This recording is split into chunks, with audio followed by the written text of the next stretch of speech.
12. Okay, so let us start. एक एक करके आ रहा है अनुपम.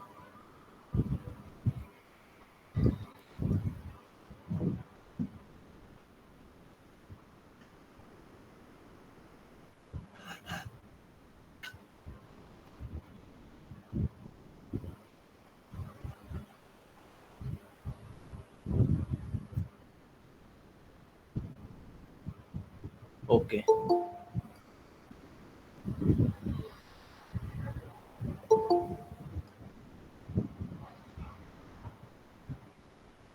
बर्नर घोष कौन है?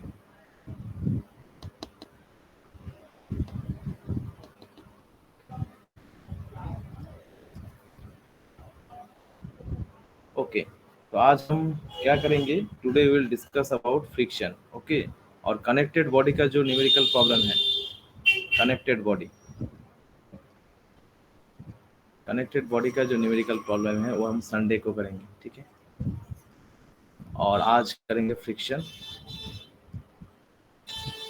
फ्रिक्शन के बाद आज फ्रिक्शन का थ्योरी करेंगे. ओके, तो फ्रिक्शन हो जाएगा. इस वीक का टारगेट है ये चैप्टर ये फिनिश करने का. ओके, तो फ्रिक्शन अगर आज हो जाता है तो फ्रिक्शन में देखो थियरी है और जो मतलब जो न्यूमेरिकल में जो कॉन्सेप्ट वाला जो पार्ट है वो हम पहले बता देंगे, उसके बाद थियरी बोल देंगे. मतलब थियरी का पीडीएफ डिस्कस करेंगे. ठीक है, so initially first of all I will discuss what is friction, how many types of friction is there, उसका कैरेक्टरिस्टिक्स क्या है. ओके, इक्वेशन ये सब डिस्कस करेंगे. उसके बाद फ्रिक्शन का जो लिखने वाला पार्ट है, हाँ, इसका प्रॉपर्टीज बहुत कुछ लिखना है. तो ये सब नोट्स जो लिखना जो है वो हम पीडीएफ देंगे, पीडीएफ में डिस्कस कर देंगे और उसके बाद वो तुम लोग लिख लेना. ओके, तो ये काम हो जाएगा. और इसके बाद जो रहेगा सर्कुलर मोशन इन वर्टिकल, ये राइट. तो सर्कुलर मोशन हो जाएगा तो ये चैप्टर फिनिश. तो संडे को न्यूमेरिकल कर लेंगे, हो जाएगा. नेक्स्ट वीक का टारगेट होगा वो वर्क एनर्जी एंड पावर का फिनिश करने के लिए, work energy and power. And उसके बाद नेक्स्ट वीक में वो वाला क्या है, system of particles, right. System of particles का जो रोटेशनल मोशन. अच्छा, वन सेकंड. सर इतना जल्दी करवाओगे? हाँ, डेडलाइन इज 1 वीक. एक क्लास के लिए, एक चैप्टर के लिए 1 वीक टाइम, इसी में सब कुछ करना है. हाँ, उसके बाद आएगा system of particles rotational motion. देखो वर्क एनर्जी पावर 7 डेज में हो जाएगा, और रोटेशनल मोशन जो है system of particles sir centre of 7 days mass. में हो जाएगा सर रोटेशनल मोशन? तो हमने ये कितने दिन लगाया है, ये वाला जो अभी जो कर रहे हैं, फ्रिक्शन बचा है और वो वर्टिकल मोशन में बचा है, राइट. सर तो इसमें तो आपने कितना जल्द करवाया है? यूनिफॉर्म सर्कुलर मोशन बचा है, फ्रिक्शन बचा है. फ्रिक्शन तो थ्योरी वाला, मतलब फ्रिक्शन का थ्योरी आज ही करा देते हैं, और बाकी जो रहेगा वो कल हो जाएगा. और संडे को तो हम क्या स्प्रिंग आपने करेंगे? करा दिया? स्प्रिंग अभी आया है. स्प्रिंग तो एक स्प्रिंग का क्या किया था? सर स्प्रिंग ही तो नहीं हुआ सर स्प्रिंग कुछ भी. स्प्रिंग आएगा वर्क एनर्जी एंड पावर में आएगा. सर इसमें भी तो है सर, सर इसमें लॉस भी ऑफ तो है. मोशन में भी. लॉस ऑफ मोशन में स्प्रिंग एक करा है ना. अननोन फोर्स के लिए स्प्रिंग क्या होता है, स्प्रिंग का वैल्यू क्या है. यस सर, एफएसपी वाला. हाँ, तो देखो today we are okay, so let us start the class. तो आज हम देखेंगे फ्रिक्शन ओनली, और न्यूमेरिकल करेंगे संडे को. और इसमें कनेक्टेड बॉडी का न्यूमेरिकल्स एंड फ्रिक्शन का न्यूमेरिकल ये सब क्लास में डिस्कस होगा. तो कुछ क्लास में डिस्कस होगा, कुछ संडे को डिस्कस हो जाएगा. ठीक है, तो इस वीक में ये चैप्टर खत्म हो जाएगा. तो चलो let us start. So our topic is friction. So when we are talking about friction, friction क्या है? फ्रिक्शन एक कांटेक्ट फोर्स है. क्या है? It is a contact force. First of all it is a contact force. और ये क्या है? डिसिपेटिव फोर्स है. डिसिपेटिव फोर्स है, राइट. तो कांटेक्ट फोर्स है और डिसिपेटिव फोर्स है. तो इसका कैरेक्टर क्या होगा? The character is to dissipate energy, right, to dissipate energy. So friction कभी भी तुम्हारा वो कंजर्वेटिव फोर्स के कैटेगरी में नहीं आएगा, ठीक है। तो फ्रिक्शन हमेशा क्या करेगा, it will dissipate the energy, right, it will dissipate the energy. That means when you are moving forward, friction, your force is forward direction, right, but friction is in backward direction. तो friction हमेशा applied force के opposite लगता है। तो तुम जब जाओगे point A से पॉइंट बी तक, फिर जब वापस आओगे तो इस टाइम फ्रिक्शन लेफ्ट साइड में लगेगा, जब वापस आओगे उस टाइम फ्रिक्शन राइट साइड में लगेगा। तो कभी भी ये तुम्हारा वर्क में हेल्प नहीं करेगा, ठीक है ना, कभी भी फोर्स को हेल्प नहीं करेगा, हमेशा फोर्स को डिक्रीज करेगा, अप्लाइड फोर्स को, ठीक है। इसीलिए हम क्या बोलते हैं, friction is a dissipative force. तो पहले हम समझ लेते हैं फ्रिक्शन का टाइप क्या है। देखो कोई भी ऑब्जेक्ट अगर सरफेस के ऊपर है तो फ्रिक्शन कब एक्ट होता है, it always act between two surfaces, okay, to surfaces in contact. मतलब दो सरफेस अगर कांटेक्ट में रहेगा, ठीक है ना, दो सरफेस जब कांटेक्ट में रहेगा तो उसी इंस्टेंट में फ्रिक्शन यूज काम में आता है। सपोज करो एक सरफेस है S1, उसके ऊपर अनदर सरफेस है S2। तो if S1 is trying to move forward with respect to S2 or there is a relative motion between them, then friction will act at the opposite direction of the applied force. The applied force forward direction में है तो friction backward लगेगा। ये जो friction है, तो अगर समझ लो ये कैपिटल M का एक मास का ऑब्जेक्ट है, you are applying some force from left to right, then the motion will be in the right forward direction, right, तो एक्सेलरेशन इस डायरेक्शन में होगा। अभी क्या है, फ्रिक्शन ऑपोजिट डायरेक्शन में लगेगा। तो ये जो फ्रिक्शन है इनिशियली क्या है, if you are applying, suppose the weight is 100 kilogram और 10 किलोग्राम, तो इसका क्या होता है, नॉर्मल कंपोनेंट ऑफ फोर्स भी एक आता है ना, according to third law. So the force applied by the gravity is F equals to m into g, that is approx equals to 100 Newton. So this amount of force is acting downward, and another force will always act in the normal component, that is in opposite direction, which is 100 Newton also, right? तो अभी friction क्या होता है, अगर ये object ज़्यादा massive होगा तो इसमें फ्रिक्शन बढ़ेगा, राइट, क्योंकि फ्रिक्शन क्या होता है, स्टैटिक फ्रिक्शन होता है। Static friction is depending on, friction is nothing but the electrostatic attraction force, initial electrostatic attraction, okay. अभी ये जो इलेक्ट्रोस्टैटिक अट्रैक्शन है, ये हो सकता है कोहेसिव, हो सकता है एडहेसिव, ओके, कोहेसिव और एडहेसिव। तो कोहेसिव फोर्स किसको बोलते हैं, सभी को पता है, that is the attraction between the same kind of molecule, और adhesive different kind of molecule, atoms और मॉलिक्यूल्स, राइट। अभी जब तक ऑब्जेक्ट स्टैटिक में है तब तक क्या होगा, ये जो इंटरमॉलिक्यूलर फोर्स एक्ट करेगा, right. So the intermolecular force क्या करेगा, इसको मोशन में जाने के लिए रोकेगा। So you are applying force in forward direction and intermolecular force between the surface is preventing the motion, इसी को हम बोलते हैं फ्रिक्शन।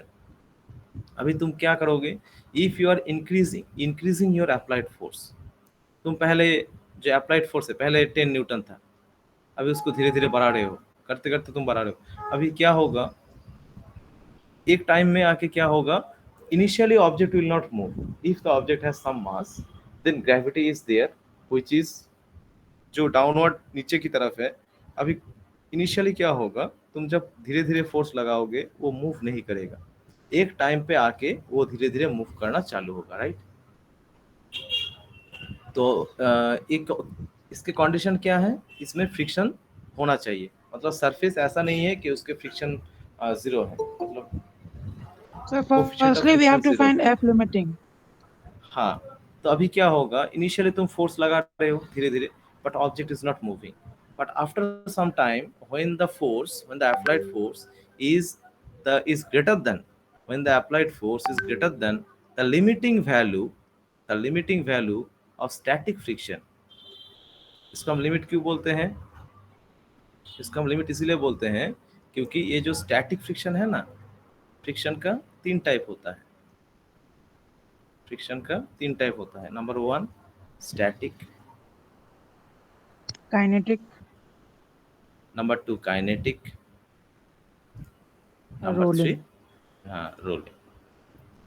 तो स्टैटिक फ्रिक्शन क्या होता है? देखो, स्टैटिक होता है, स्टैटिक का मीनिंग है जब जितने टाइम तक ऑब्जेक्ट रेस्ट में है, जितने टाइम तक ऑब्जेक्ट क्या है? रेस्ट में है। और काइनेटिक क्या होता है? जब वो रेस्ट से मोशन में जा रहा है। Okay, that is in motion, Acceleration. That is in motion.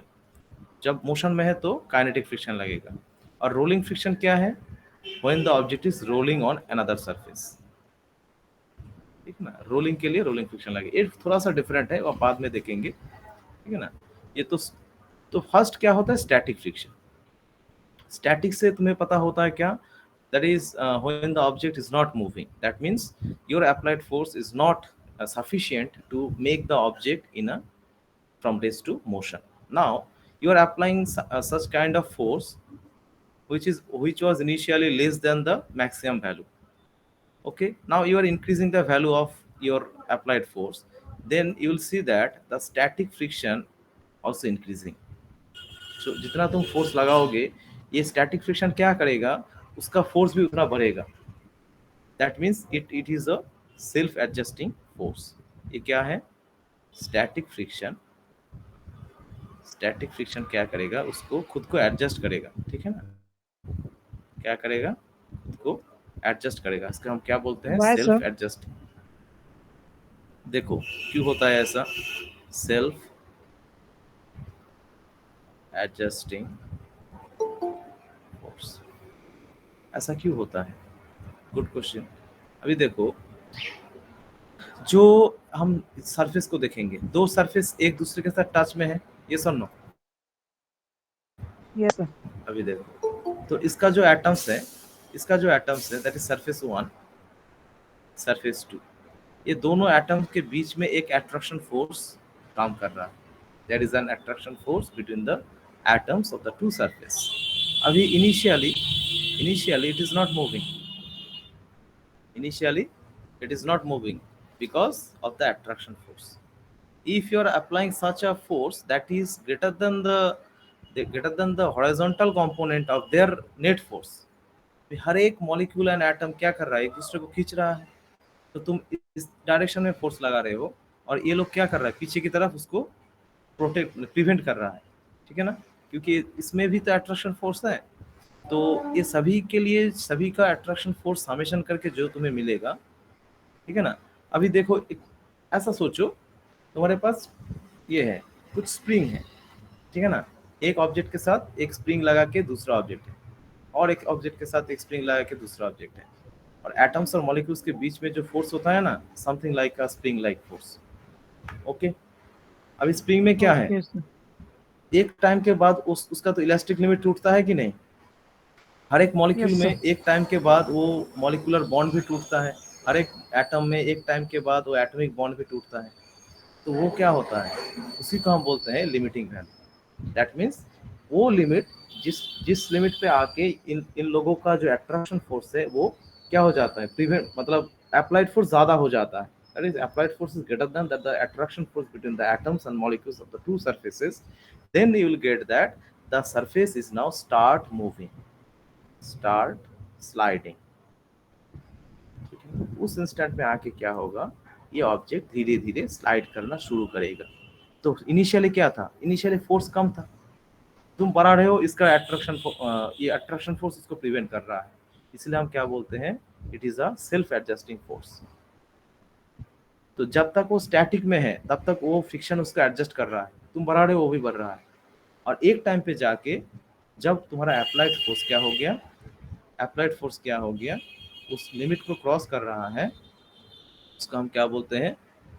उसका हम बोलते हैं limiting value of static friction. Okay, sorry. तो ये जो लिमिटिंग स्टैटिक फ्रिक्शन, ये किसके ऊपर डिपेंड होता है? देखो, स्टैटिक फ्रिक्शन को हम लिखते हैं, स्टैटिक फ्रिक्शन को हम लिखते हैं Fs is less equal means it is increasing with your applied force, okay. और ये किसके ऊपर डिपेंड होगा? ये डिपेंड होगा तुम्हारा Normal normal reaction. Component of force, normal reaction which is depending on mg, right. Normal क्या होगा? mg के इक्वल होगा अगर ये इनर्शियल फ्रेम में है, राइट। तो ये Fs होगा less equals to mu S into N. और म्यू एस क्या है? ये म्यू एस क्या है? इसको लिखो, इसका हम बोलते हैं coefficient of static friction, coefficient of static friction. ये कोएफिशिएंट डिपेंड होता है, ये डिपेंड होता है nature of the surface, nature of the surface. मगर दैट मीन्स अगर स्मूथ सरफेस है तो म्यू का वैल्यू घटेगा, अगर रफ सरफेस है तो म्यू का वैल्यू बढ़ जाएगा, ठीक है। तो ये सरफेस के ऊपर डिपेंड करेगा, how many which type of surface you are applying there. If the it is very smooth then mu value will decrease, if the surface is rough then mu value will increase, okay okay। तो हमने यहाँ पर क्या देखा है? Static friction ऐसा friction है जो क्या करता है, खुद को एडजस्ट करता है, और एक टाइम पे आके वो क्या करेगा, वो ऑब्जेक्ट धीरे धीरे जब मूव करना चालू करेगा उस टाइम क्या हो जाएगा, ये स्टैटिक फ्रिक्शन लिमिटिंग वैल्यू में होता है। किस में होता है? Limiting value. तो यहाँ पर लिखना है व्हेन द ऑब्जेक्ट, देखो when the object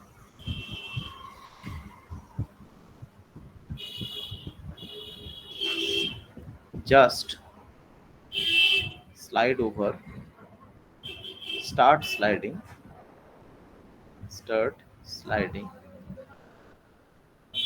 over another surface,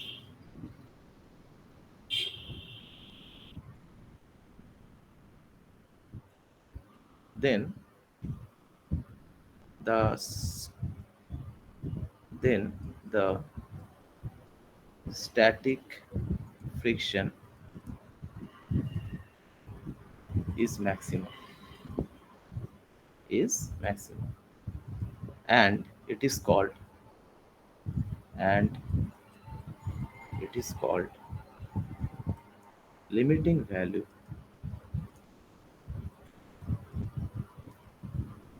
of static friction।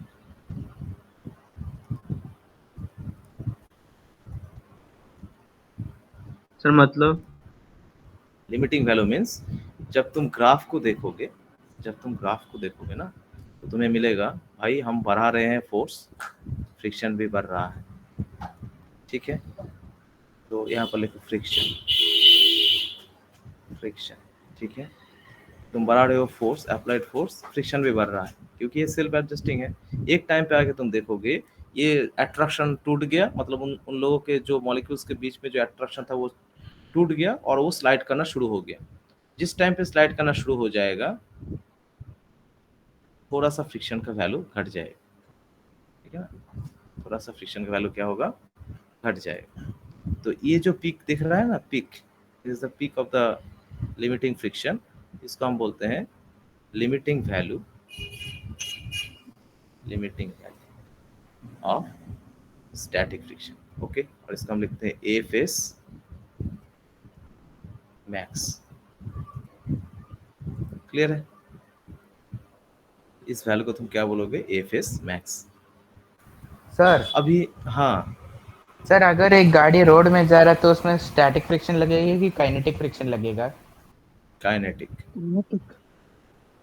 जब रोड में मूविंग है, जब मूविंग स्टेट में है, मोशन में है, हमेशा मोशन में जब होता है तभी काइनेटिक लगता है। एफ के means kinetic, F means friction, और इसका वैल्यू हम अभी डिस्कस करेंगे थोड़ी देर बाद। तो ग्राफ को देखो, समझ में आया है? सर ये नीचे क्यों जा रहा है ग्राफ? ये तो देखो जिस टाइम पे आके वो टूट गया ना, वो अट्रैक्शन टूट गया, उसके बाद वो क्या करेगा, स्लाइड करना स्टार्ट कर देगा। जब स्लाइड करना स्टार्ट करेगा वो क्या होगा, उन लोगों के बीच में जो अट्रैक्शन था वो घट गया, ओके। मतलब क्या बोलते हैं उसको, स्लाइडिंग में उतना अट्रैक्शन फोर्स नहीं काम करेगा। और स्लाइडिंग में देखो, जब स्लाइडिंग में आता है static friction depending on the surface area, depending on the type of the surface. और तुम देखोगे काइनेटिक फ्रिक्शन में जब हम देखेंगे प्रॉपर्टीज ऑफ काइनेटिक फ्रिक्शन, जब तुम देखोगे तब तुम देखोगे ये सरफेस के ऊपर, एरिया के ऊपर डिपेंड नहीं करता, ठीक है ना, ये घट जाएगा। क्लियर है? ओके। जब एफएस मैच हो जाएगा सर, वो तो सेम ही रहेगा ना, कि उसके बाद तो वो मूव करना शुरू कर देगा, तो वो कमेगा हाँ, कैसे सर? वो तो सेम ही रहेगा जब ना सर, वो तो जब मूव कम। करना शुरू कर देगा तब मॉलिक्यूल्स के बीच में अट्रैक्शन, उतना अट्रैक्ट होने का टाइम नहीं मिलेगा उन लोगों को, because it is sliding. There is no, they will not get enough time और they will not get enough opportunity to attract each other.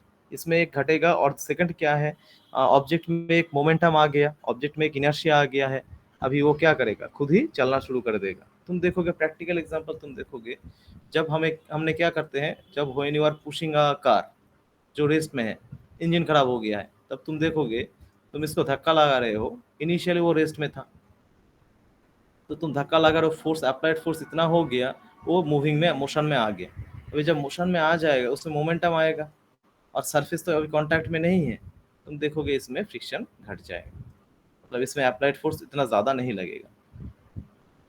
पहले इनिशियली उसको रनिंग में लाने के लिए फोर्स ज़्यादा लगता है, बट जब जिस इंस्टेंट में वो मोशन में आ जाता है ना, उसके बाद तुम्हारा फोर्स भी कम लगता है। ये और नो, ये इसीलिए होता है, ठीक है। अच्छा okay sir.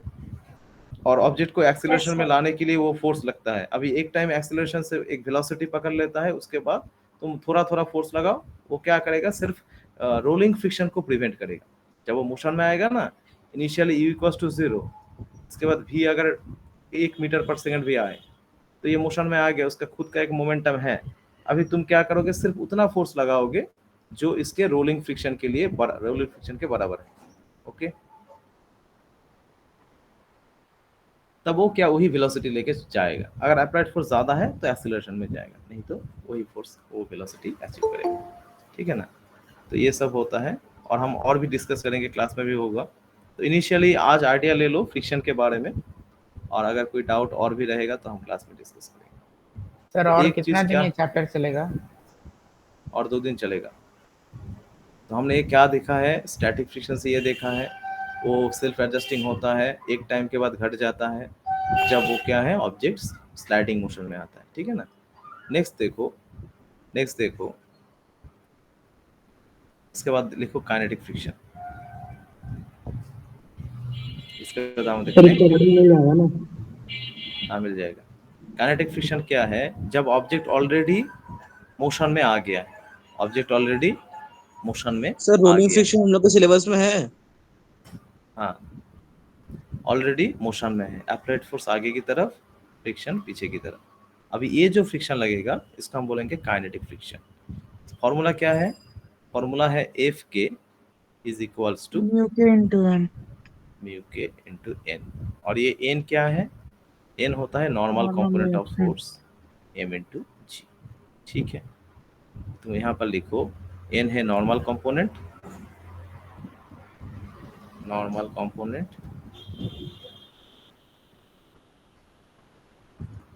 That is equals to M G. और ये एफ म्यू के क्या है, ये म्यू के है coefficient of kinetic friction. Okay, अभी इतना देर तक आ रहा है, अच्छा। तो ये जो फॉर्मूला है ये काइनेटिक फ्रिक्शन के लिए है।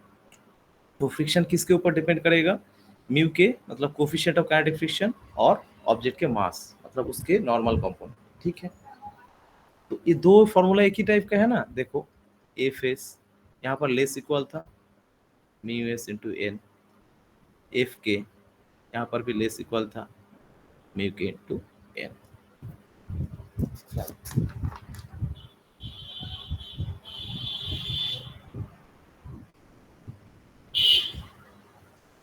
So Fk equal to mu k into n होगा ना? ओ हाँ, नीचे वाला इक्वल होगा, नीचे वाला इक्वल। ओके, तो ये दोनों हो गया static friction and kinetic friction. Now ये जो रोलिंग फ्रिक्शन जो है वो हम यहाँ पर डिस्कस कर लेते हैं। पूरा जो लिखने वाला काम है वो हम नोट अभी लेके आते हैं पीडीएफ के फॉर्मेट। तो देखो रोलिंग फ्रिक्शन में हमने देखे एक व्हील, क्या देखेंगे, एक व्हील को देखेंगे। अभी कोई भी व्हील अगर रोड के ऊपर जाता है तो उसके एक डिप्रेशन आता है। क्या आता है? डिप्रेशन मीन्स वो थोड़ा सा कंप्रेस हो जाता है, राइट? थोड़ा सा कंप्रेस होता है ना उसमें। तो ये जो डिप्रेशन है ना, ये थोड़ा सा एरिया यहाँ से इंक्लूड होगा। ओके, तो इसका हम बोलते हैं point of contact. Point of contact. अभी इस पॉइंट ऑफ कांटेक्ट में क्या होगा, थोड़ा सा डिप्रेशन दिखेगा तुम्हें, डिप्रेशन,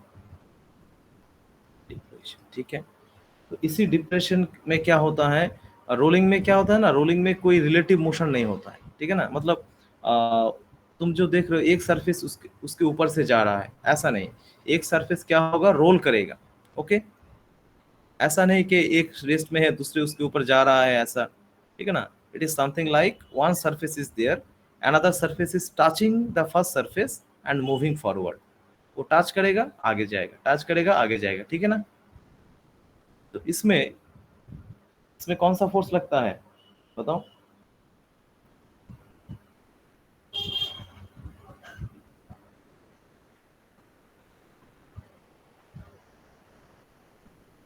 इसमें हमारा जो फोर्स लगता है, इसमें लगता है एडहेसिव फोर्स।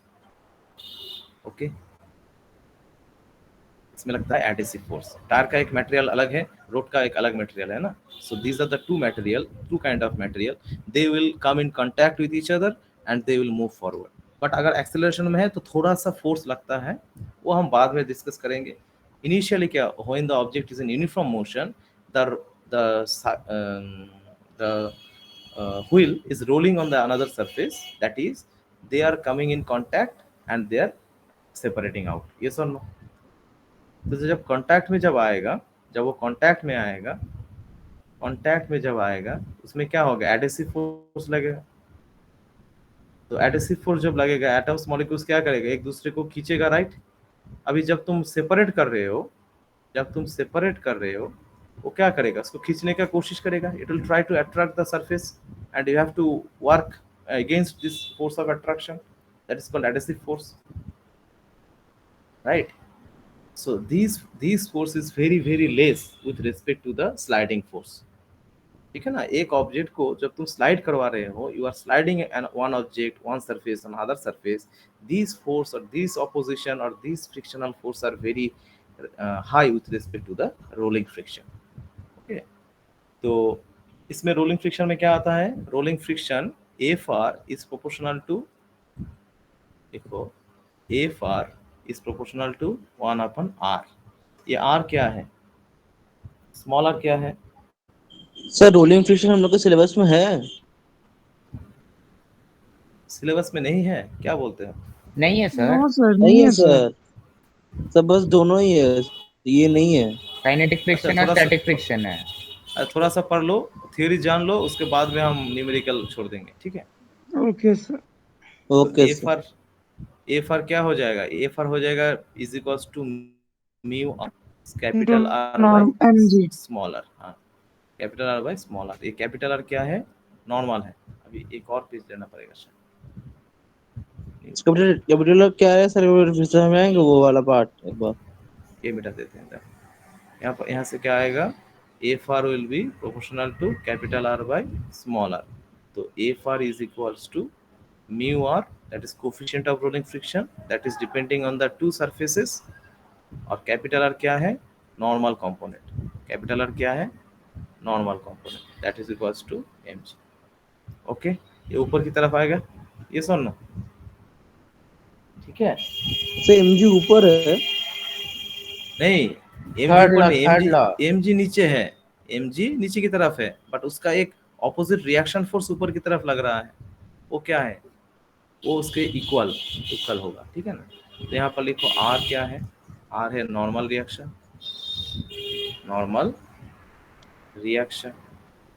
और स्मॉल r क्या है, radius of the wheel, radius of wheel.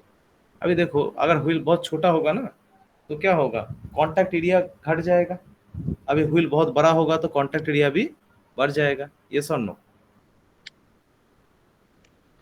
Wheel छोटा होता है उसमें कांटेक्ट एरिया घटता है, और व्हील जब बड़ा होता है तो कांटेक्ट एरिया बढ़ता है। तो इसके ऊपर भी वो Why, डिपेंड sir? करेगा। तुम देखो प्रैक्टिकल देख लो, जितना बड़ा करोगे उतना फ्लैट होगा, जितना बड़ा करोगे उतना फ्लैट होगा, जितना फ्लैट होगा उतना कांटेक्ट बढ़ेगा, जितना छोटा करोगे उतना कांटेक्ट घटेगा। देख लो, Yes, sir. राइट। तो इसीलिए रेडियस के ऊपर भी डिपेंड होता है। रेडियस के साथ देखो ये क्या है, इनवर्सली प्रोपोर्शनल है। That means if radius is increasing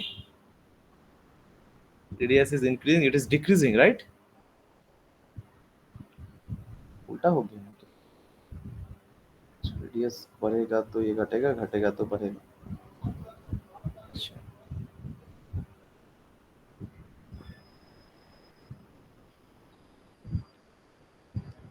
radius अगर छोटा होगा तो कांटेक्ट एरिया तो छोटा कम होना चाहिए ना।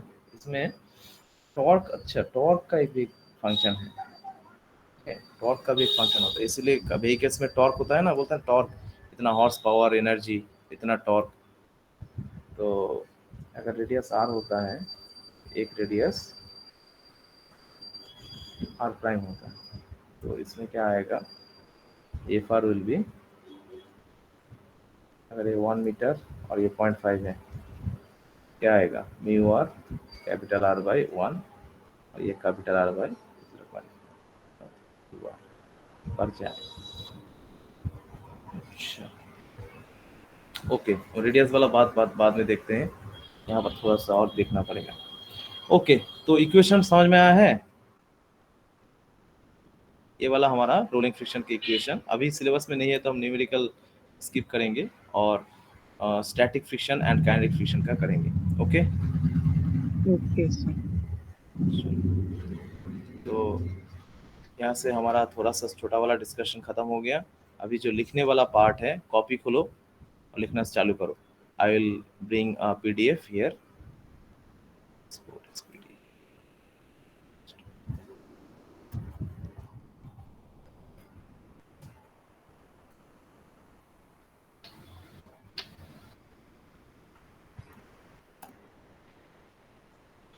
देखो पहले लिखोगे फ्रिक्शन का definition. Can you see that everyone? Yes sir. हाँ, अभी लिखना चालू करो। What is friction? फ्रिक्शन का डेफिनेशन क्या है? तो it is a contact force between the, देखो, between the surfaces that is in contact with each other and opposes the relative motion between them, right? जो हमने पहले ही डिस्कस किया है। फ्रिक्शन क्या है? एक फोर्स ऑफ अट्रैक्शन है, that is due to the, इसको हम बोलते हैं इलेक्ट्रोस्टैटिक फोर्स। ओके, ये कहाँ होता है? दो सरफेस के एटम्स में होता है।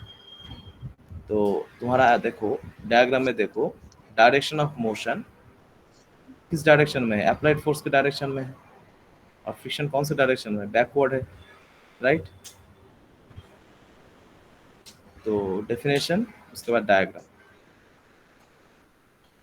So should I discuss the whole PDF and you will write the note on the copy, right?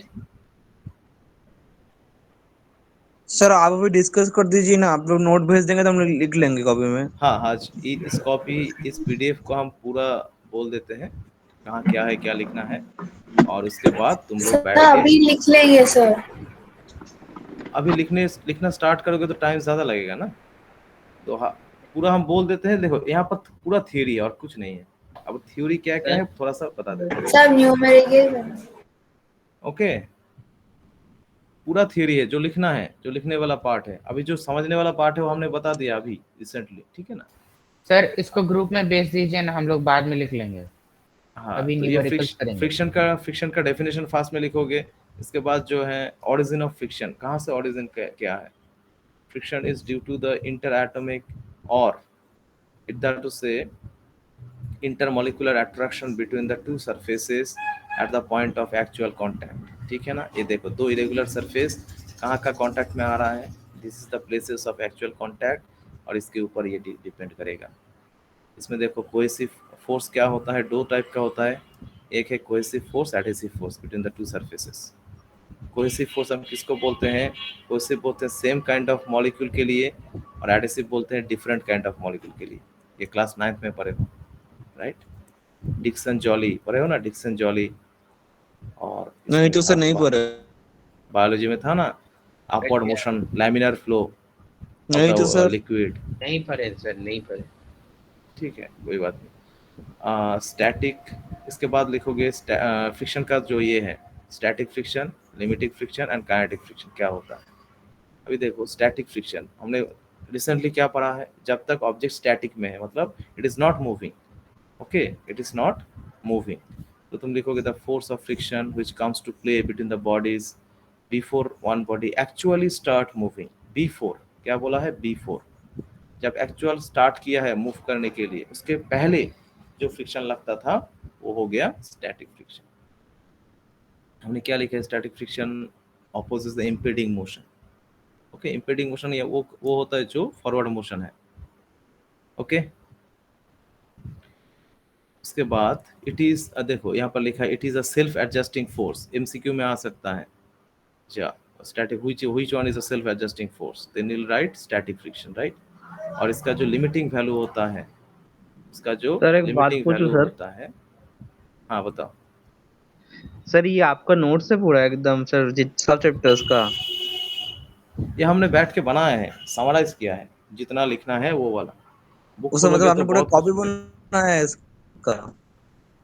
हाँ हमने लिखा है तो इसके लिए। सर ये लिखा मैंने पहले से आप लिख के गए थे, मैंने जब कॉलेज कर रहे थे, या अभी अभी स्कूल का आने के बाद लिखे है पूरा?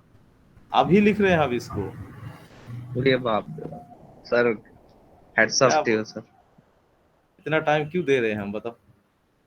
चलो, तो एट अ सर्टेन लिमिट, इसके बाद सेकंड पॉइंट क्या है, एक लिमिट पे आके क्या होता है, ये ऑब्जेक्ट मूव करना चालू कर देता है ना। At a certain limit when the block just begin to move the static friction is maximum, जो हमने अभी रिसेंटली डिस्कस किया है। इसी मैक्सिमम वैल्यू को हम क्या बोलते हैं? लिमिटिंग फ्रिक्शन, जो यहाँ पर हमने लिखा। क्लियर है? और स्टैटिक फ्रिक्शन हमेशा क्या होगा? लेस इक्वल होगा लिमिटिंग फ्रिक्शन से, इसीलिए उसके इक्वेशन देखोगे F S is less equal लिखा होता है, म्यू एस इनटू एन। जब इसके बराबर होगा तब वो लिमिटिंग में चला जाएगा। ठीक है, इसके बाद इसका definition, the maximum force of static friction which act when the object is just start moving over the surface of another body is called limiting friction। ये लिखोगे और ये वाला लिखोगे। ये क्या लिखा है? अच्छा हाँ, ये हमेशा ग्रेटर और इक्वल होता है। चलो, काइनेटिक फ्रिक्शन। काइनेटिक फ्रिक्शन क्या है? when the force of friction which comes into play when the body is in a state of steady motion। यहाँ पर ध्यान रखना steady motion बोला है, ठीक है ना? यहाँ पर एक्सेलरेशन 0 है, ये ध्यान रखना। ओके, तो इसका काइनेटिक फ्रिक्शन। और काइनेटिक फ्रिक्शन में क्या है? इसका हम बोलते हैं एफ के, और यहाँ पर एक्सेलरेशन 0, वेलोसिटी कांस्टेंट। और एक्सेलरेशन क्या होगा? अप्लाइड फोर्स, यहाँ पर एक ड्राइंग बना लेना। Applied force capital F, kinetic friction पीछे की तरफ, मास नीचे की तरफ mg, नॉर्मल फोर्स ऊपर की तरफ n इक्वल्स टू mg। अभी क्या है, ये जो अप्लाइड फोर्स है ना, ये applied force is greater then F के, तो क्या होगा? एक नेट फोर्स आगे की तरफ होगा। वो नेट फोर्स क्या है? वो नेट फोर्स है एक आगे की तरफ एक पीछे की तरफ, then it will subtract F minus F K. This force is responsible for the acceleration in the body, तो acceleration will be force by mass, जो यहाँ पर लिखा है। ठीक है, थोड़ा सा देख लें, न्यूमेरिकल में बहुत आएगा, ये उसके बाद समझ में आ जाएगा। और ये वाला ग्राफ है क्या? फ्रिक्शन इस डायरेक्शन में, अप्लाइड फोर्स एक्स डायरेक्शन में। अभी जब तुम फोर्स बढ़ा रहे हो, फ्रिक्शन बढ़ रहा है, एक टाइम में आके पीक मिलेगा, इस पीक के बाद क्या हो जाएगा? फ्लैट हो जाएगा। इसमें हम बोलते हैं एफ के, काइनेटिक फ्रिक्शन, और इसका हम बोलते हैं स्टैटिक फ्रिक्शन। स्पीक को बोलते हैं क्या? Limiting value of static friction, F S max. Clear है? ओके, लिखा है देखो, लिमिटिंग फ्रिक्शन, काइनेटिक फ्रिक्शन। तो ये हो गया ग्राफ, और इसके बाद तुम लिखोगे ये वाला point, laws of friction and coefficient friction.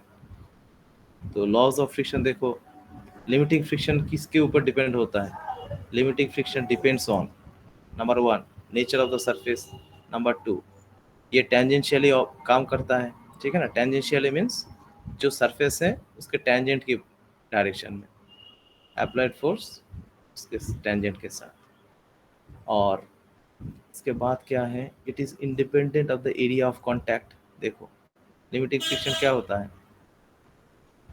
Limiting friction, हाँ अच्छा, उसके बाद वो इंडिपेंडेंट हो जाता है, ठीक है ना। बट स्टैटिक फ्रिक्शन डिपेंड होता है, ठीक है। It is depending on, it is directly proportional to the normal reaction. Normal reaction के साथ प्रोपोर्शनल होता है। देखो F is proportional to R, R है नॉर्मल रिएक्शन, आर को ही हम एन लिखते हैं न्यूमेरिकल में, कभी आर लिखते हैं कभी एन लिखते हैं ना, R plus two M G, same चीज़ है। इसके बाद देखो, हाँ तो coefficient of static friction mu s equals to fs max by r, okay, limiting friction by normal reaction, ये वाला फॉर्मूला मिलेगा यहाँ से। उसके बाद तुम लिखोगे laws of kinetic friction. Kinetic friction किसके ऊपर डिपेंड होता है? काइनेटिक फ्रिक्शन नंबर 1 ये ऑपोजिट करता है क्या? Relative motion, okay. It has a constant value, it depends on the nature of the two surface. किसके ऊपर डिपेंड होता है? सरफेस के नेचर के ऊपर, but independent of the area of contact. देखो यहाँ पर लिखा है कॉन्टैक्ट एरिया के ऊपर डिपेंड नहीं होता है, ठीक है ना। कॉन्टैक्ट एरिया के ऊपर डिपेंड नहीं होता है क्योंकि उस पर अट्रैक्शन, फोर्स ऑफ अट्रैक्शन का कोई वैल्यू है ही नहीं। अभी उसमें जितना ऑपोजिंग फोर्स लगेगा वही काम करेगा, ठीक है ना। Next, it does not depend on velocity. हाँ ये वेलोसिटी के ऊपर डिपेंड नहीं करता है, नॉट फॉर टू लार्ज। अगर वेलोसिटी बहुत ज़्यादा हो गया तो अलग बात है, बहुत ज़्यादा वेलोसिटी और बहुत कम वेलोसिटी के लिए एप्लीकेबल नहीं है, बट नॉर्मल सर वेलोसिटी के ऊपर डिपेंड नहीं होता है, ठीक है। सर बताओ। सर लिमिटिंग फ्रिक्शन और काइनेटिक फ्रिक्शन एक ही होता है क्या? लिमिटिंग में वो हो जाता है, लिमिटिंग में वो स्टैटिक फ्रिक्शन का कैरेक्टर हट जाता है, उसके बाद वो जो एकदम बॉर्डर लाइन है, ठीक है, उसके बाद वो वाला कैरेक्टर हट जाता है, वो लिमिटिंग काइनेटिक फ्रिक्शन के कैरेक्टर में आ जाता है, ओके। तो दोनों एक ही है? एक नहीं है, वो तो घट जाता है ना, वैल्यू तो ये हो रहा है, value is changing, value is decreasing, so they are not equal but their character is somehow they are equal, okay. तो यहाँ से हमें फॉर्मूला मिलेगा एफ के इक्वल्स टू म्यू के इंटू आर। आर क्या है? नॉर्मल रिएक्शन लिखा है, म्यू के क्या है? कोफिशिएंट लिखा है, ठीक है ना। यहाँ से तुम्हें फॉर्मूला मिलेगा, ये फॉर्मूला हम बार बार रिपीटेडली यूज़ करेंगे, बहुत बार यूज़ करेंगे। तो ये यहाँ से आ गया, इसके बाद यहाँ इस तरफ आ जाओगे, इस तरफ क्या है? एंगल ऑफ फ्रिक्शन, ये भी इंपॉर्टेंट है। एंगल ऑफ फ्रिक्शन क्या होता है? देखो रिजल्टेंट फोर्स, यहाँ पर दो फोर्स लग रहा है ना, तुम्हारा अप्लाइड फोर्स को छोड़ के दो फोर्स लग रहा है, एक नॉर्मल ऊपर की तरफ, एक फ्रिक्शन की वजह से पीछे की तरफ। ये दो फोर्स क्या करेगा? एक रिजल्टेंट फोर्स बनाएगा इस डायरेक्शन में। ये रिजल्टेंट फोर्स का जो एंगल है ना, इसी को हम बोलते हैं angle of friction. That is the angle of the resultant vector due to the two vector, that is normal vector and static friction का वेक्टर। ये दोनों वेक्टर का जो रिजल्टेंट है, ये जो एंगल बनाएगा इसको हम बोलेंगे एंगल ऑफ फ्रिक्शन। इसका वैल्यू क्या होता है?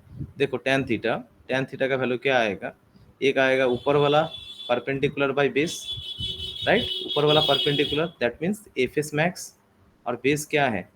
ये वाला बेस हो गया, राइट। तो तुम क्या लिखोगे? तुम लिखोगे ये हो गया बेस, ये हो गया perpendicular, perpendicular is nothing but वो एफ एस मैक्स, और ये हो गया तुम्हारा आर।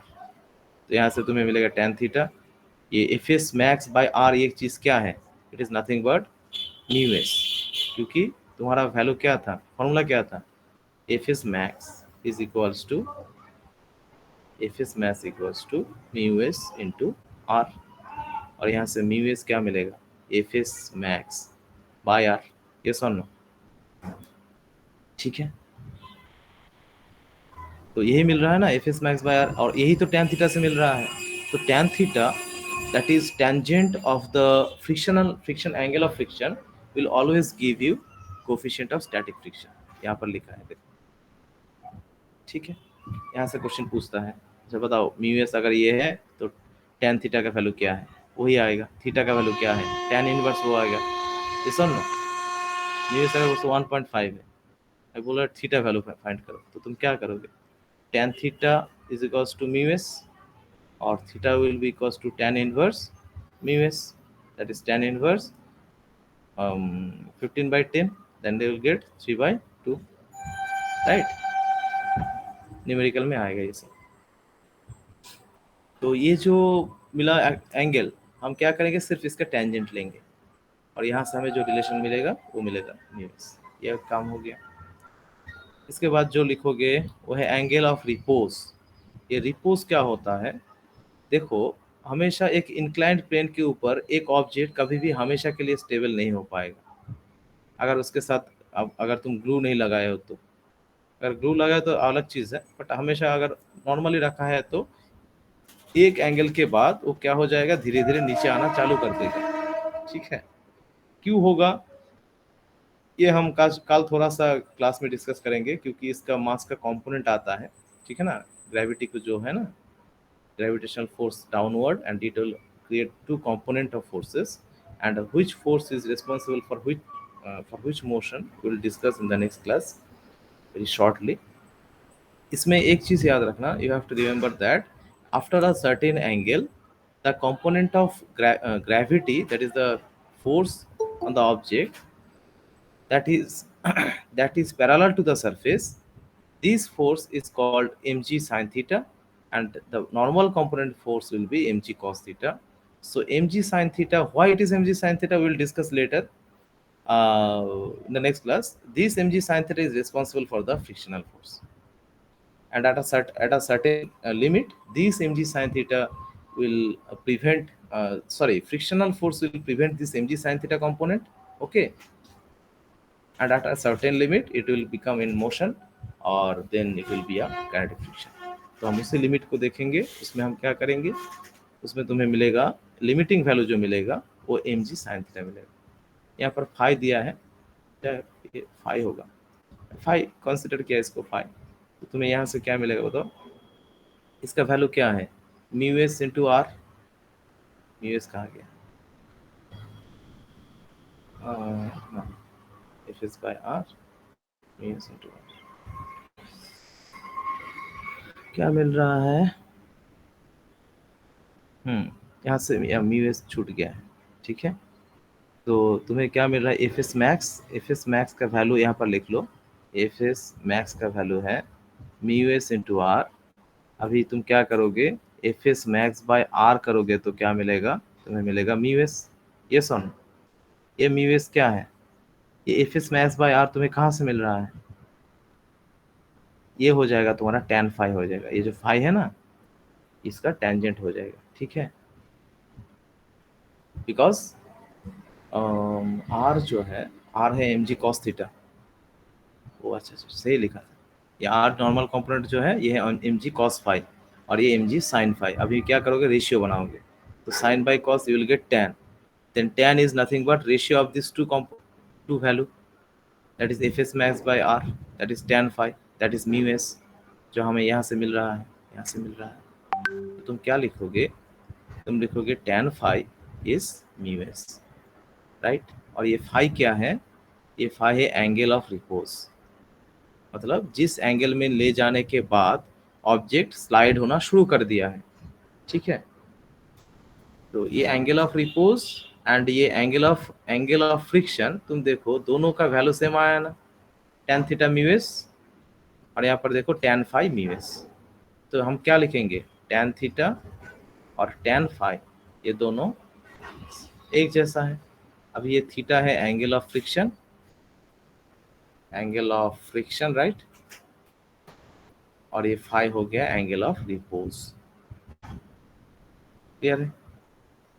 और ये चीज हम फिर से एंगल ऑफ रिपोज, फाई क्या होगा सर, एंगल ऑफ रिपोज मतलब तुम एंगल को बढ़ा रहे हो ना धीरे धीरे, एक टाइम पे आके देखोगे ये स्लाइड करना शुरू कर देगा, उसी एंगल को हम बोलते हैं एंगल ऑफ रिपोज। ठीक है, और ये कंपोनेंट ऑफ फोर्स सर तो क्लास थीटा क्या है? Theta angle of friction. जब रिजल्टेंट जो फोर्स हुआ ना, रिजल्टेंट फोर्स हुआ है, देखो एक है नॉर्मल कंपोनेंट ऑफ फोर्स ऊपर की तरफ, एक फोर्स है फ्रिक्शन पीछे की तरफ, इन दोनों वेक्टर का रिजल्टेंट कौन आएगा? ये वाला। दिस रिजल्टेंट वेक्टर का एंगल क्या है? पार्टिकल के साथ थीटा है, इसी को हम बोलते हैं angle of friction, angle of friction. ठीक है, ओके सर। ये हो गया एंगल ऑफ फ्रिक्शन, और ये दोनों के बीच का जो रिलेशन ये सिमिलर है, इसलिए हम क्या बोलते हैं? Angle of friction is equal to angle of repose, और ये होता है इक्वल टू, इसका tan होता है equals to coefficient of static friction, इसका टेंजेंट। तो एंगल ऑफ रिपोज का डेफिनेशन लिखा है या नहीं बट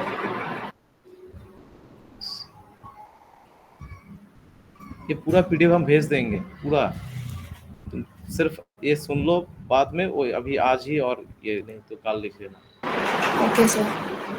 क्योंकि ये पूरा थ्योरी हम लिखना स्टार्ट करेंगे तो 3 क्लास मिनिमम लगेगा, इसलिए हमने ये भेज देंगे, और जो मेन जो चीज़ है वो डिस्कस। अभी रोलिंग फ्रिक्शन अभी जो हमने ऑलरेडी बता दिया है, रोलिंग फ्रिक्शन देख लेना, ठीक है ना। Sliding friction, rolling friction, sliding friction क्या होता है और रोलिंग फ्रिक्शन क्या होता है अभी बताया है। इसके ऊपर सर वो लिखना है क्या रोलिंग फ्रिक्शन? लिख लेना, अभी सिलेबस में नहीं है, बट ये तो एग्जाम में कोई भी एग्जाम देने जाओगे वो आ गया तो कहाँ से मिलेगा बताओ। इस डिपेंडेंस देख लेना, इसके ऊपर डिपेंड होता है नॉर्मल रिएक्शन एंड रेडियस, है ना। तो रेडियस के साथ इन्वर्सली है और नॉर्मल के साथ तो हमेशा प्रोपोर्शनल होगा ही। ठीक है, तो इसको कंबाइन करके हमें ये फार्मूला मिलेगा, ये फार्मूला मिलेगा, और इस फार्मूला को हम यूज़ करेंगे रोलिंग फ्रिक्शन के लिए। इसके बाद न्यूमेरिकल कुछ है वो हम डिस्कस करेंगे, ये सब फार्मूलाज, समेशन ऑफ फार्मूलाज। ठीक है, so can you right this theory students? So how many pages? Maximum 3 pages, 2 to 3 pages. Okay कल हो सर लिख जाएगा। लेंगे, 2 पेज ही लगा है हमारा, कितना पेज लगा है? लिख लेंगे। देखो 1 पेज हो गया, 2 पेज हो गया, 3 पेज में तो खत्म हो गया। ठीक है सर, भेज दीजिए, 3 पेज भेज दीजिए, लिख लेंगे। सर इसमें जो न्यूमेरिकल दिया हुआ है वो भी करना है खुद से? नहीं, आप क्लास में? ओनली थ्योरी लिखो, न्यूमेरिकल क्लास में। Okay sir. सर तो कल क्लास में न्यूमेरिकल होगा? हाँ, क्लास में न्यूमेरिकल करेंगे। Okay sir. सर एक हेल्प करेंगे? हाँ, सर आप जो पीडीएफ बनाए ना वो सब ग्रुप में भेज दीजिए ना। यही तो पीडीएफ बनाया अभी। नहीं पीछे वाला चैप्टर का, तो उसका प्रिंट आउट ऑलरेडी लेके। हो गया है, सब वेक्टर्स का पीडीएफ सर, इंपॉर्टेंट सर। अच्छा ठीक है, एक दिन देखते हैं, उसको भेजेंगे। ठीक है, चलो आज के लिए इतना ही। ठीक है, thank you sir. I think थोड़ा सा समझ में आया है फ्रिक्शन। Yes sir. सर समझ आया। सर बच्चे ही नहीं आते, स्टूडेंट ही नहीं आते क्लास में सर। वही तो वो सर। डिपेंड नहीं करता है, डिपेंड क्या होता है बताओ? डिपेंड होता है जितना बच्चा आया है उसको समझ में आया है कि नहीं। हाँ सर सर हम एकदम। लोग को समझ आया सर, लेकिन क्लास में फिर से यही होगा क्या कल, या न्यूमेरिकल होगा? क्लास में हम सिर्फ डाउट लेंगे, ठीक है। सर नहीं देखिए सर, इधर तो सर माइनॉरिटी बच्चे हैं ना, तो क्लास में जब बोलेंगे कि सर ये नहीं करा सर, आप तो ये लोग आपको फिर से करवाना ही पड़ेगा थोड़ा सा, नहीं तो ये लोग मतलब क्या बोलेंगे। हाँ, मैं सर, जब रिकॉर्डिंग ये है, जो- रिकॉर्डिंग पूरा रिकॉर्डिंग क्लास हम भेजेंगे, और इसमें जो जिसका डाउट आएगा वो डिस्कस होगा। अभी थोड़ा सा समराइज कर देंगे, इसमें कोई हर्ज नहीं, ठीक है। थियरी तो लिखना ही पड़ेगा, क्योंकि अगर थियरी पूछेगा तो लिखना ही है, ठीक है। Okay sir. ओके चलो, ठीक है। Sir thank you sir, good night. Okay, good night. Thank you.